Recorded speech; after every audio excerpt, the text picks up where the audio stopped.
Planète Jardin avec Thierry, notre spécialiste en jardinage. Thierry, bonjour. Bonjour Hervé.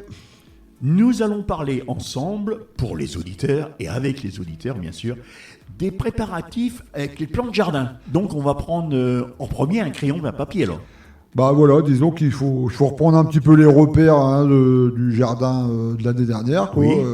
Par exemple, si on avait planté les pommes de terre Oui. ou les cucurbitacées à tel ou tel endroit, on va essayer de faire des feuillus. rotations. Bah ouais, faut changer. On va mettre des salades par exemple. Voilà, exactement. On va faire tourner un petit peu tous nos légumes pour justement travailler la terre différemment sûr. pour pas qu'elle s'épuise, quoi. Et Hein. où c'est qu'il y avait des racines, eh bien, on va mettre des feuillus, et où il y avait des feuillus, on va mettre des racines. Voilà. Et en gros, c'est ça, quoi. Ah, donc, on se rappelle toujours que, comme je l'ai dit, il y a les feuilles, Oui. tout ce qui est salade, épinards, tout ce qu'on mange en qualité de feuilles, quoi. Les racines, carottes, radis, Les navets. oignons, ça fait partie aussi des racines, hein. Pommes de terre, qui font aussi partie, et les fleurs. Les fleurs, hein, et aussi les fruits. Donc fruits, c'est tomates, aubergines, tout ce qui est cucurbitacées, Oui. voilà. Tout ce qui est fruits et fruits graines, parce que les graines, c'est avec, c'est-à-dire les haricots gras, Tout à fait, oui. les pois. Des Voilà. pois, oui. Voilà, tout ça, ça fait partie de ces catégories-là. Donc, catégories, donc, où on a un jardin carré, rectangulaire, on divise par 4, c'est tout, on met des piquets, et ça va nous aider justement à avoir des repères. On fait tourner parce que tu sais qu'il y a certains légumes qui ont besoin de plus par exemple, de compost, de fumier, comme les cucurbitacées, tout ça, les tomates. Donc ceux-là, l'année d'après... On évite pour l'oignon et puis l'ail, hein. On l'évite, hein, Voilà, les composts. Hein. voilà. Donc c'est pour ça que, à la rigueur, l'année d'après, on ne met pas encore les oignons, tout ça. Et la troisième année, là, on peut les mettre parce que le compost, ce sera bien déjà désagrégé. En sachant quand même que moi, au jardin des partages de Guiscard, quand je fais ma rotation, en fin de compte, dans l'année, par exemple, si j'ai commencé avec mes pommes de terre, Oui. derrière les pommes de terre, il y a eu des poireaux. Bon, souvent c'est le cas, quoi. Donc ça veut dire que j'ai déjà changé, je suis déjà parti des fruits, je suis arrivé aux feuilles ou bien à racines. Parce que le poireau, souvent on peut le faire dans les deux. On rappelle aussi aux auditeurs que pour l'ail et l'oignon, il faut un terrain bien drainant. Il ne faut pas que l'eau stagne. Hein. Voilà. Ça c'est important que ce soit bien sain, un minimum de compost et de fumier dans le terrain, quoi. Donc là, je voulais aussi un petit peu parler, c'est de tout ce qui est préparation du terrain. Oui. Donc là, c'est vrai qu'il y a toujours, pour les plus anciens, et qui parlent toujours labour, bêchage, donc c'est toujours la petite question, où on bêche, où on retourne la terre, où on la retourne pas. Bon, moi je suis plus partisan de ne pas la retourner pour pas bouger les couches, les différentes strates du terrain, quoi. Et pas bouger nos petites bêtes, les vers de terre de surface. Ouais. Voilà. Donc c'est vrai que c'est dommage de bouger ça, mais on peut quand même faire des petits bêchages à plat ou des bêchages légers, 10 cm Oui. de profondeur pour dire enfouir plus ou moins les herbes. Oui. Et ceux qui travaillent en lasagne alors? Alors ceux qui travaillent en lasagne, en fin de compte, la lasagne, elle, moi, au jardin, quand je la fais, là en ce moment ils sont déjà bien avancés, là, Oui. mais ça va faire mettons 50 cm de haut. Donc différentes couches de produits organiques, feuilles, herbes, BRF, Oui. voilà, fumier, tout ça. Mais au fil de la saison, on va revenir à même pas la moitié, quoi. D'accord. Ça va vraiment se désagréger Oui. et tout. Ça va Donc, se tasser, quoi. Ouais, donc il va falloir ramener l'année d'après ces différents matériaux. Oui. C'est-à-dire que là, il a les feuilles qui ont tombé là avant l'hiver. Donc si on a fait du stock, tout ça, on va mettre ça, un peu de paille. On va remettre encore des matériaux pour pouvoir replanter cette saison, quoi. Donc en sachant que si on a du compost, c'est bien aussi d'en mettre une couche juste avant la paille finale.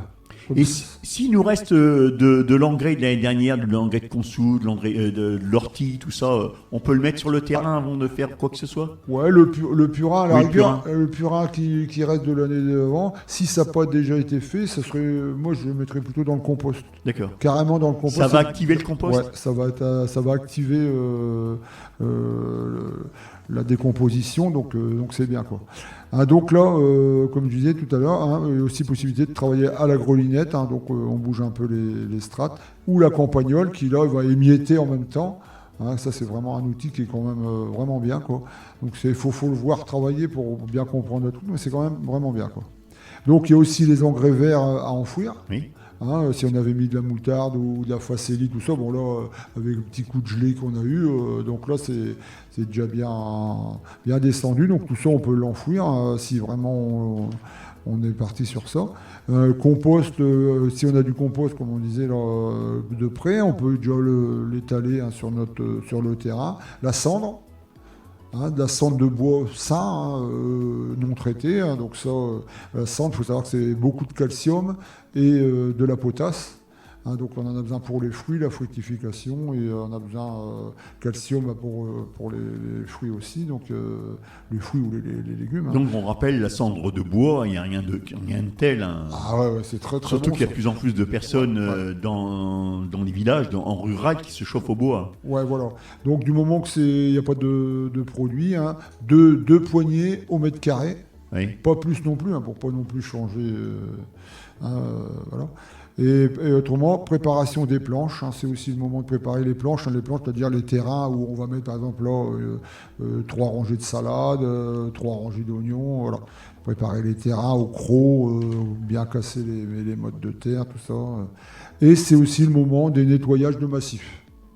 Hein, le nettoyage de massifs. Il faut préparer. Ouais, il faut préparer, il faut aérer, il faut enlever les fleurs qui sont mortes maintenant, enlever toutes les fleurs fanées, enfin les tiges fanées, tout ça, tiges sèches, voilà. Donc c'est un peu le moment. Hein, Il faut faire attention aussi parce qu'on va commencer à voir arriver les primes verts, on va commencer à voir aussi les personnages. Ah bien sûr, hein, donc là si on les a dans ces massifs-là, il faut faire attention justement. Il vaut mieux enlever tout ce qu'on voit qui est desséché. Ouais. Hein. Thierry, tu peux nous donner le conseil du jour? Bah, disons que le conseil du jour, là, moi, ça serait de prendre quelques tailles de forsythia. Oui. Hein, donc tous les ans, moi, c'est ce que je fais. Donc j'en parle souvent, mais on prend des rameaux de forsythia qui sont à peine fleuris. Donc des jeunes rameaux alors. Voilà, donc là, et on va les mettre dans un vase. Oui. Hein, et on peut aussi récupérer du cognacier du Japon.